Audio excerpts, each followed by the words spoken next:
4 కోట్ల తెలంగాణ ప్రజల యొక్క సుఖ సంతోషాలు, తెలంగాణ రాష్ట్రంలో మంచి వర్షాలు, మంచి పాడి పంటలు పండాలని, తెలంగాణ ప్రజలు సుఖశాంతులతో వర్ధిల్లాలి అని ఈరోజు దర్శించుకోవడానికి నాతో పాటు పెద్దలు శ్రీ దుద్దిల్ల శ్రీధర్ బాబు గారు, దేవాదాయ శాఖ మంత్రివర్యులు కొండా సురేఖమ్మ గారు, రెవెన్యూ శాఖ మంత్రి పొంగులేటి శ్రీనివాసరెడ్డి గారు, ఇక్కడ శాశ్వతంగా ఇక్కడి కార్యక్రమాలలో అహర్నిశలు మునిగి తేలే సోదరిమణి శ్రీమతి కొండా సురేఖ గారు, శాసనసభ్యులు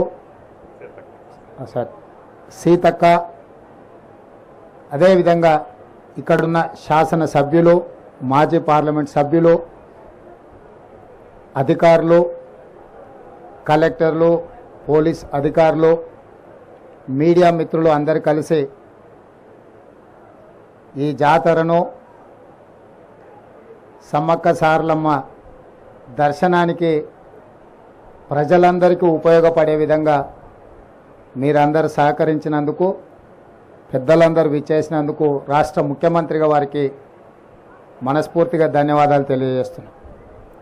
మీకు అందరికీ తెలుసు, మొదటి నుంచి కూడా ఈ ప్రాంతంతో, ఈ ప్రాంత శాసనసభ్యురాలు మంత్రివర్యులు సీతక్కతో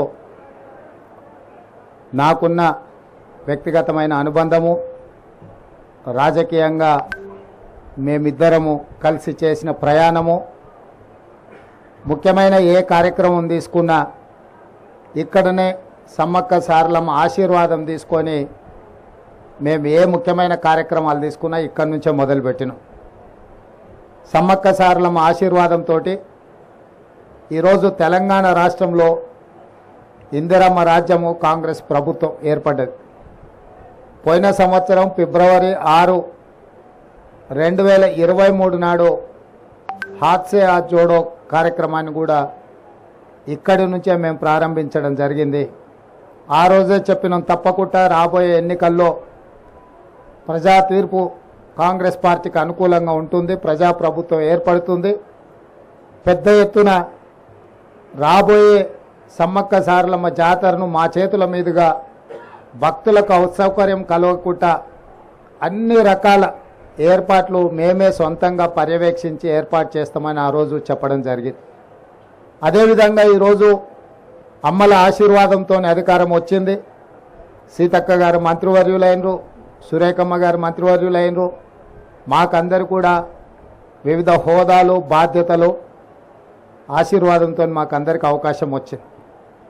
ఈరోజు ఆ బాధ్యతతోటి దాదాపుగా 1,50,00,000 మంది భక్తులకు ఎలాంటి అసౌకర్యం కలగొద్దు, ఏర్పాట్లలో లోపం ఉండొద్దు అని చెప్పి మా ప్రభుత్వం 110 కోట్ల రూపాయల నిధులను కేటాయించి అహర్నిశలు ఎన్నికలు ముగిసిన వెంబడే జాతర ఏర్పాట్లను పర్యవేక్షించాల్సిన పరిస్థితిలో పొంగులేటి శ్రీనివాసరెడ్డి గారిని, కొండా సురేఖ గారిని, సీతక్క గారిని, పొన్నం ప్రభాకర్ గారిని, వీళ్ళందరినీ కూడా సమన్వయం చేసి మంత్రులతో ఒక బృందాన్ని ఏర్పాటు చేసి పేద ప్రజలందరికీ కూడా రవాణా ఇబ్బందులు ఉండొద్దు అని, ముఖ్యంగా ఆడబిడ్డలకు ఆర్టీసీ బస్సులో ఉచిత ప్రయాణాన్ని మా ప్రభుత్వం తీసుకున్న మొట్టమొదటి తొలి నిర్ణయం. ఈరోజు ఈ జాతరకు లక్షలాది మంది ఆడబిడ్డలు వస్తున్న సందర్భంగా 6,000 బస్సులతో రవాణా సౌకర్యాలు ఏర్పాటు చేసినాము.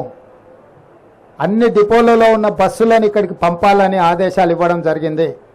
అదనంగా 100 కొత్త బస్సులను కొని ఈ జాతర ఏర్పాట్లలో వాటిని వినియోగించడం జరిగింది.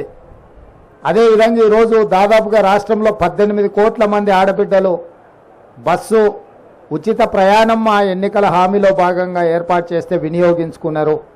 ఈరోజు జాతర కూడా లక్షలాది మంది వస్తున్నారు అని అంటే అది ప్రభుత్వం తీసుకున్న నిర్ణయం. ఈరోజు ఆడబిడ్డలందరికీ కూడా ఉపయోగపడ్డది. ఇదే కాకుండా రాజీవ్ ఆరోగ్యశ్రీ కావచ్చు, ఇతర కార్యక్రమాలు కావచ్చు,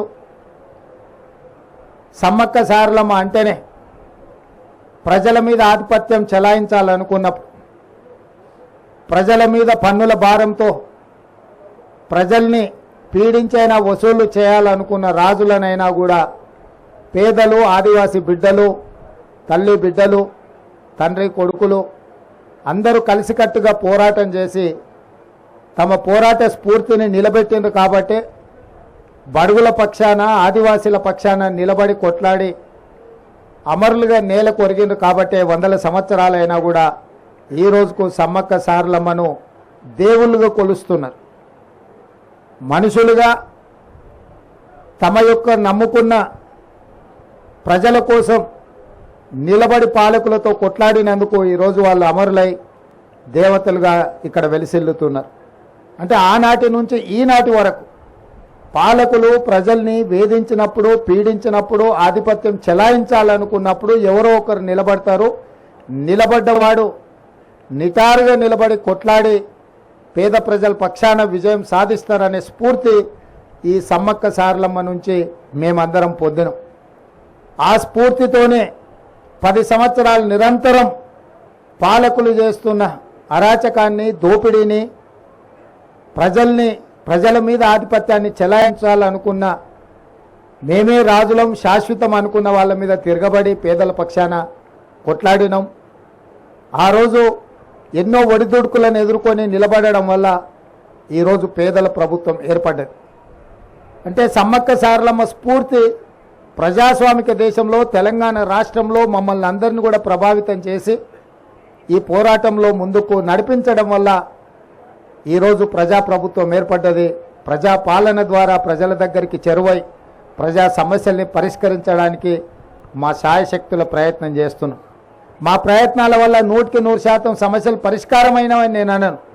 కానీ ప్రజలకు ఒక భరోసా, ఒక విశ్వాసం, ఈ ప్రభుత్వం మాది, ఈ ప్రభుత్వానికి మేము చెప్పుకోవచ్చు, ఈ ప్రభుత్వం దగ్గరికి మేము వెళ్ళొచ్చు, ఈ ప్రభుత్వం మా దగ్గరకు వస్తుంది, మా గ్రామాలలో మా మాట వింటుంది, మా గ్రామాలలో ఉండే సమస్యల్ని ఈ ప్రభుత్వం పరిష్కరిస్తుంది, తండాలలో, గూడాలలో కూడా ప్రజాపాలన ప్రజలకు చెరువవుతుందనే నమ్మకాన్ని ఈ 75 రోజుల్లో మేము కల్పించే ప్రయత్నం చేసి ఇక భవిష్యత్తులో కూడా ఈ స్ఫూర్తిని కొనసాగిస్తాం.